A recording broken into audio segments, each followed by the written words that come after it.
The delicate queens. Vikramaditya dragged Betaal down from the tree again. As they set off for their journey, Betaal began his story. During the time of King Debmalya, who ruled Puraspur, the people of the city praised their king for his bravery and wisdom. But his three queens were the ones they talked about the most. The gentle king loved all three of his wives very much, but there was something strange about those women. One day, when King Debmalya was strolling in the garden with his first wife Shubhalakshmi, a soft pink flower fell from a tree and brushed past the queen's hand. The queen shrieked and fainted. The worried king ordered for all the good doctors of the city to attend on her. They found the queen's skin was so delicate that the soft pink flower had managed to badly hurt her hand. They advised that she stayed in bed for a few days. Another tragedy happened that night when the king was relaxing in one of the balconies of his palace with his second wife Chandravati. Cool breeze carried the fragrance from the flowers in the garden to them as the moon bathed the balcony with its beams.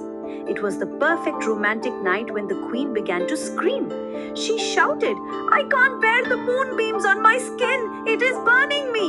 The puzzled king had to draw the curtains to keep the moon out. The physicians were called again. They advised that she applied sandalwood paste all over and rested. Mrinalini, the king's third wife, was the most beautiful of the three. One day, the king wished to see her. As she was walking from her room to the king's, she suddenly burst into cries and fainted. The physicians were called and they found that her hands were covered in blisters. When she gained her senses, she told them that it was the sound of rice being pounded that came from the kitchens. It was unbearable. "Now tell me, king, who amongst the three queens was the most sensitive?" Betaal asked. The king spoke slowly. "It has to be the third queen.